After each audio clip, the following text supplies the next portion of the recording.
How do we navigate the emotional landscape of 2026? There's a feeling in the air right now, not just in the headlines, not just in the economy, not just in the world, in you. Subtle pressure, like something is shifting under the surface of time itself. Maybe you can't name it, maybe you can, but you can feel it. A lot of people are stepping into 2026 carrying a strange mix of energies, hope and fatigue, vision and uncertainty, excitement and a quiet fear that something could break. And if you're someone who is sensitive, someone who tracks energy, synchronicity, pattern, you might feel it even more intensely. So let's begin by saying something that might be the first real relief you've had in a while. You're not too much. You're not too sensitive. You're not imagining the tension. You are simply picking up on the emotional weather of a world in transition. I want to give you a way to navigate that weather without drowning in it. This is not about future-proofing your energy, not by predicting what will happen in 2026, but by stabilizing the inner system that carries you through whatever happens. Because the future doesn't break you, incoherence breaks you, and coherence can be trained. What future-proofing actually means?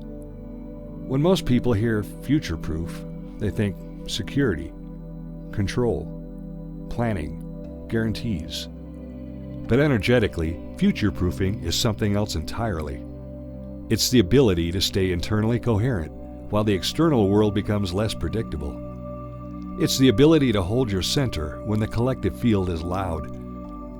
It's the ability to remain open and creative without becoming naive, and remain grounded and discerning without becoming cynical. Future-proofing your energy means you don't collapse when you don't know. You don't panic when timelines wobble. You don't hand your nervous system over to the volatility of the collective. You become your own safe environment. The problem is why 2026 feels emotionally intense. Well, let's name the thing underneath the thing. A lot of people feel like 2026 is going to be different. But often what they're actually feeling is this. The collective nervous system is overstimulated.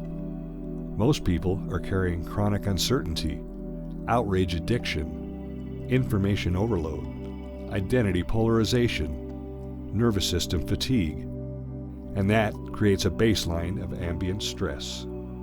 Even if personally you're doing okay, the collective field is broadcasting intensity. So if you're empathetic, intuitive, or highly aware, your system might be picking it up like a radio that never turns off. And here's the danger. When your nervous system is constantly scanning for threats, it mistakes uncertainty for danger. That's when you start future tripping. That's when you catastrophize. That's when you feel you need answers right now. But the need for certainty is not wisdom. It's a stress response.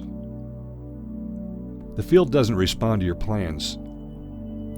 Here's where quantum mechanics becomes practical. At the quantum level, the field is a spectrum of potential, but the collapse into lived reality does not happen because you want it. It happens because of the quality of the observer state. And in the harmonic sage mechanism, we define the observer state as the full system. Your nervous system tone, your emotional baseline, your identity stability, your attention quality, your subconscious expectation. This means you can plan beautifully and still collapse into a chaotic timeline if your nervous system is broadcasting fear. And you can have no plan at all and still receive coherence. If your system stabilized and is present, this will happen. You become what you are, not what you want. So the work in 2026 isn't strategy, it's signal. There is a distinction between volatility versus vulnerability. A lot of people confuse these. Volatility is a feeling that you're at the mercy of events. Vulnerability is the openness to be alive without armor. Volatility comes from nervous system dysregulation. Vulnerability comes from coherence. In 2026, you're going to be invited into vulnerability. But if you confuse that with volatility, you'll try to rearm yourself with certainty, opinions, and control.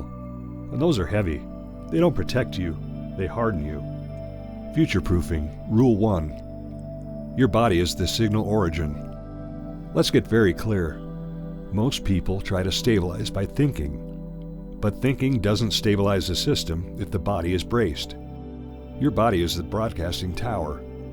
If the body feels unsafe, your field emits urgency, contraction, scarcity, defensiveness. And the world reflects that back as friction, delays, conflict, not enough, more reasons to brace. So future-proofing begins here. Regulate first, interpret second. Because interpretation from dysregulation becomes distortion. Practice the 60-second reset. I want to give you something you can use every day in 2026. Not a theory, a switch. When you notice yourself spiraling, scrolling, future tripping, getting pulled into collective stress, do this. Stop. Exhale longer than you inhale. One hand on the heart, one hand on the belly. Say internally, in this moment, I am safe enough to soften. Then ask this: what is the truest thing right now? Not the scariest thing, not the loudest thing, not what the internet is saying, the truest thing. Usually, the truest thing is simple. I'm okay. I don't need to solve the future. That's how you reclaim the signal. The emotional landscape of 2026. 3 common waves. In 2026, many people will cycle through 3 emotional waves. Wave 1, grief. Not always personal grief, collective grief. The grief of realizing things changed. That certainty is gone. That old systems are unstable. If you don't honor grief, it becomes cynicism. Wave 2, anger. Anger is energy that wants movement, but if it's weaponized, it becomes polarization. If it's metabolized, it becomes the boundary and clarity. Wave 3, numbness. Numbness isn't laziness. It's a nervous system freeze response. It happens when the nervous system is overloaded. The solution isn't forcing motivation. The solution is safety plus small movement. We'll talk about that. Future-proofing, rule number 2. Stop feeding your system threat-based input. If your nervous system is already strained and you feed it constant crisis narratives, you're not staying informed, you're staying activated. This is not about ignoring reality, it's about ratio. If you want to navigate 2026 with coherence, your inner environment must include the expansive input.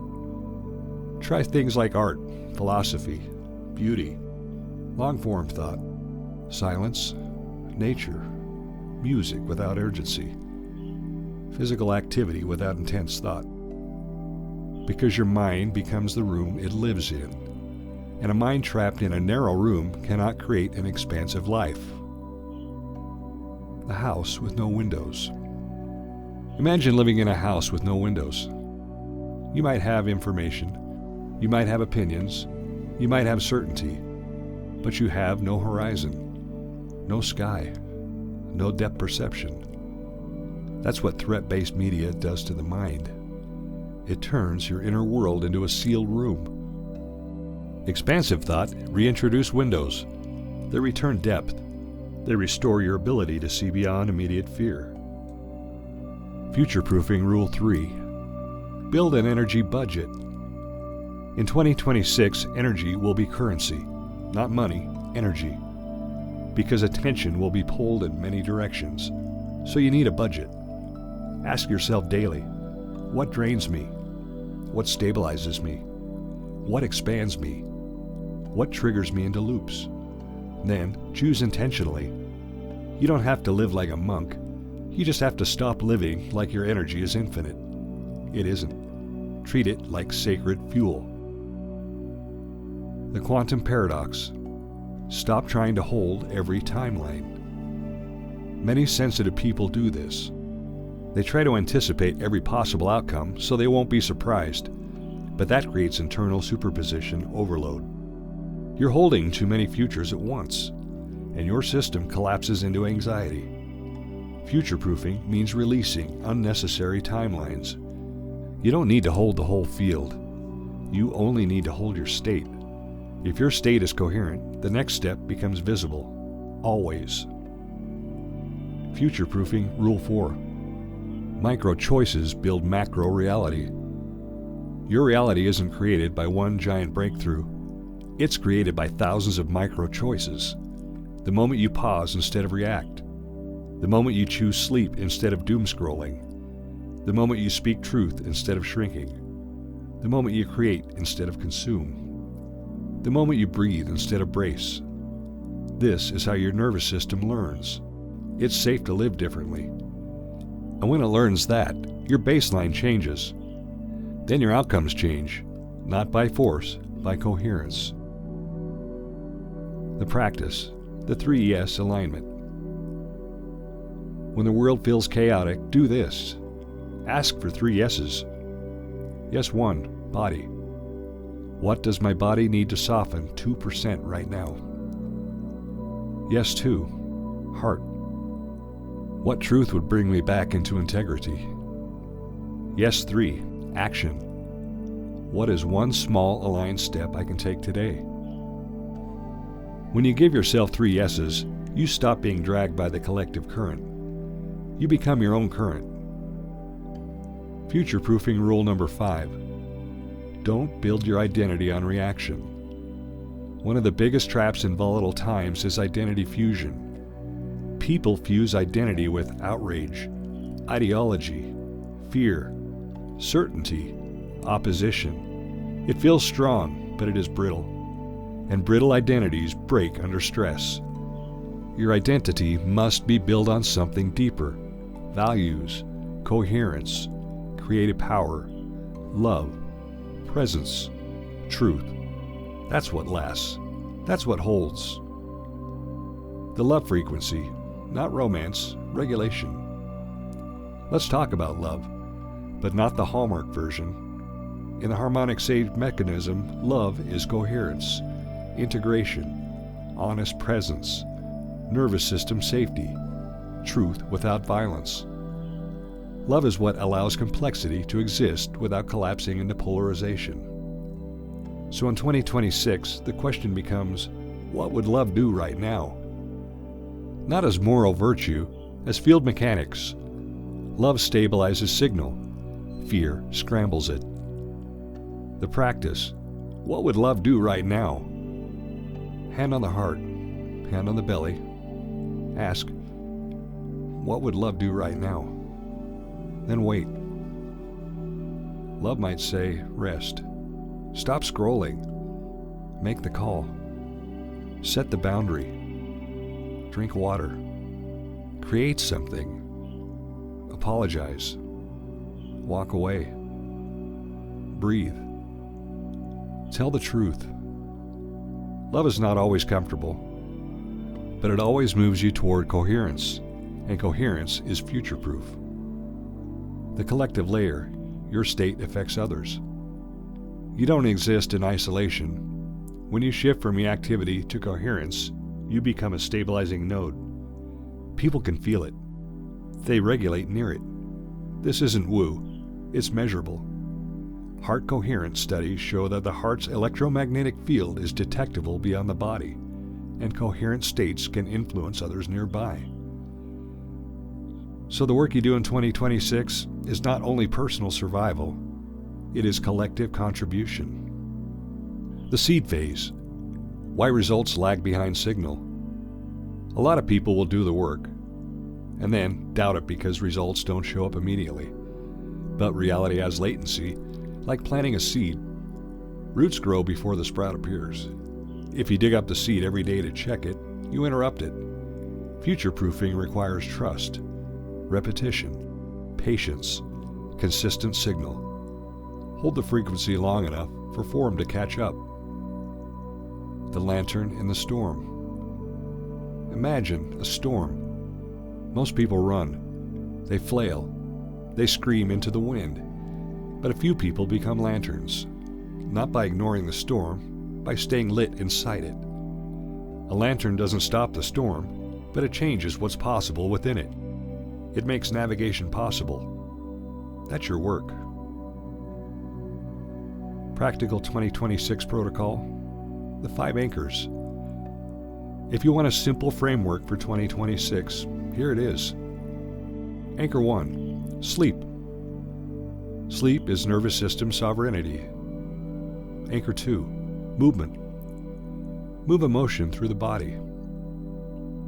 Anchor 3, creation. Create something small daily. Creation restores agency. Anchor 4, expansive input. Art, philosophy, beauty, nature. Anchor 5, connection. One honest conversation beats 200 opinions. These 5 anchors are how you future-proof your field. You don't need to predict 2026. Let me bring you back to the center. You don't need to become coherent enough to meet it. Because your destiny doesn't require certainty. It requires presence. If you can hold your signal when the collective is loud, if you can regulate when uncertainty rises, if you can return to love when fear tries to drive, then no matter what happens externally, you won't be lost. You'll be guided. Because the guidance isn't outside you, it's what emerges when your system is coherent enough to hear it. Here's an engagement invitation. If this is landing, I want you to do something small. Comment this phrase, I am future-proofing my field. Not for me, for you. Let it become a physical signal, and then one more.